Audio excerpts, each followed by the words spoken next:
요한복음 14장 16절 말씀입니다.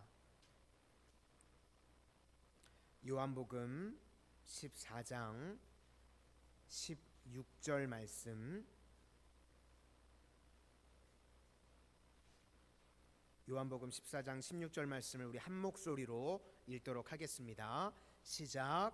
내가 아버지께 구하겠소니 그가 또 다른 보혜사를 너희에게 주사 영원토록 너희와 함께 있게 하리니. 아멘.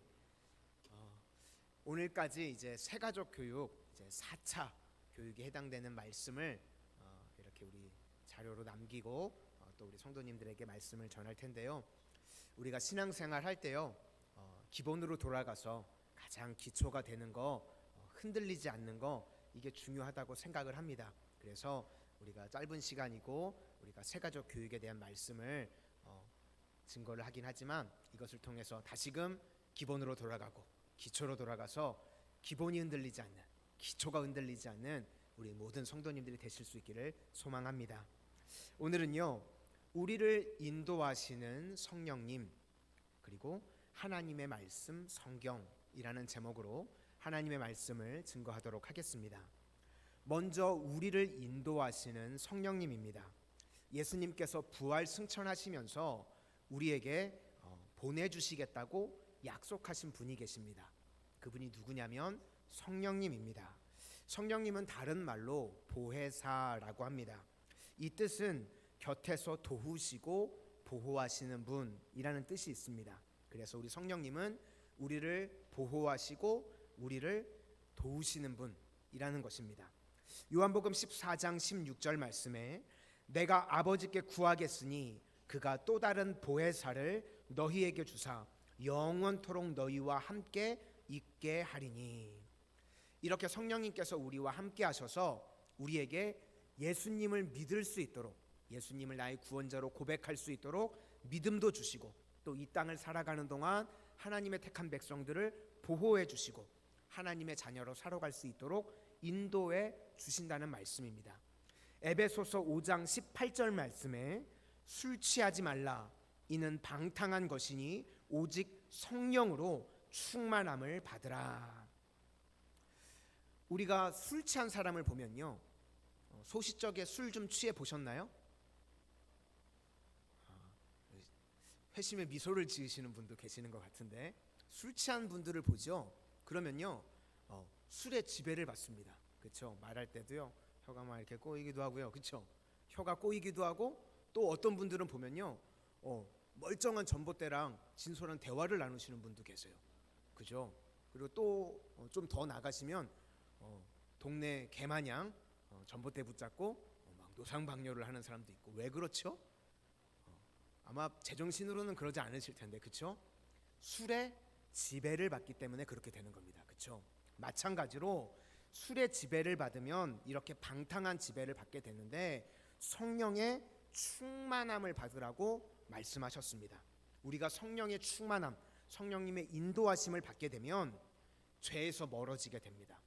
예전에 좋아하던 도박, 노름, 술, 담배, 이런 것부터 끊어지게 되고 멀어지게 되고, 또 하나님께서 기뻐하시는 삶을 찾고 살아가게 됩니다.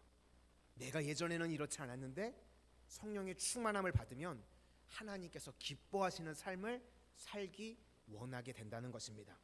조금 더 구체적으로 말씀을 드리면, 첫째, 성령은 우리를 구원하게 하십니다.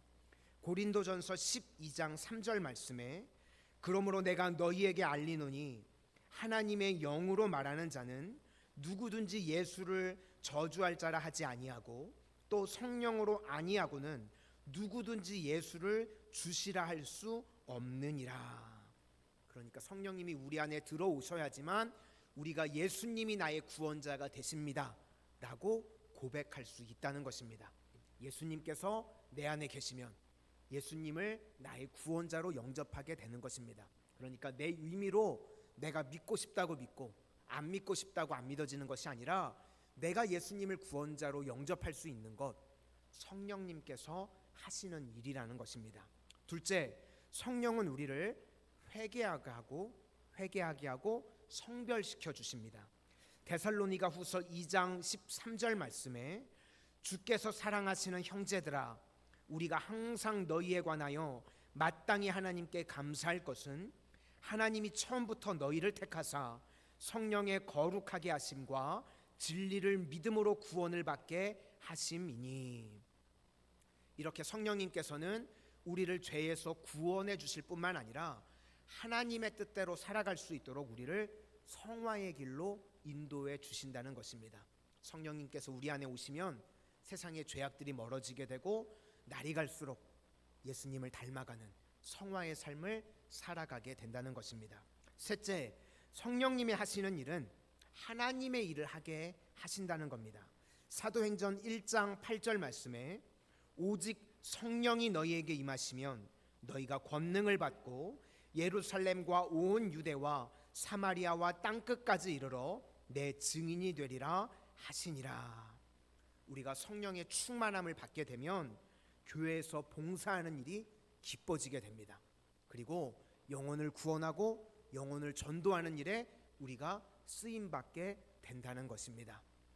우리 교회 처음 나오셨다고 할지라도 예수님을 나의 구원자로 영접하는 이 은혜가 성령님을 통해서 임하게 되시고 또 성령님께서 우리와 함께 하심으로 성령님께서 기뻐하시는 대로 성화의 삶을 살아갈 수 있는 여러분들이 되실 수 있기를 소망합니다.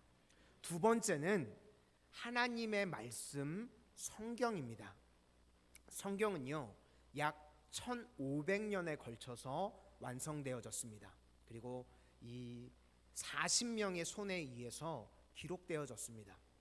그렇다면 사람의 손에 의해서 기록되어진 성경이 어떻게 하나님의 말씀일 수가 있는가? 첫째, 성령의 감동에 의해서 쓰여졌기 때문입니다. 성경을 기록한 사람을요 저자라고 하지 않습니다. 우리가 보통은 책을 쓴 사람을 저자라고 하는데 성경은 성경을 기록한 사람들을 뭐라고 부르냐면 기자라고 부릅니다. 성령의 감동에 의해서 하나님으로부터 주어진 말씀을 기록했기 때문에 그 사람들은 저자가 아니라 기자라고 하는 것입니다.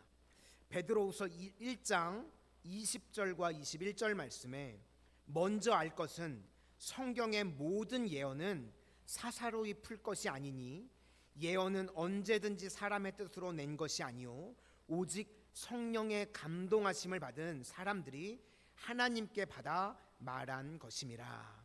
이렇게 성경은 성령의 감동하심으로 하나님께서 사람을 통해서 기록하셨다는 것입니다. 둘째, 완전한 통일성을 지니고 있습니다. 창세기로부터 요한계시록까지 구약 39권, 신약 27권, 창세기부터 요한계시록까지 크고 작은 글들로 이루어져 있는데 아까 말씀드렸던 것처럼 1500년에 걸쳐서 40명이 기록을 했습니다. 그 사람들은 동시대 인물도 아니고 또 서로 정보나 의사를 교환한 적도 없습니다. 그런데도 성경의 모든 말씀은 처음부터 끝까지 완전한 통일성을 지니고 있습니다. 이것은 시간과 공간을 초월하시는 하나님의 말씀이 아니고서는 불가능한 것입니다.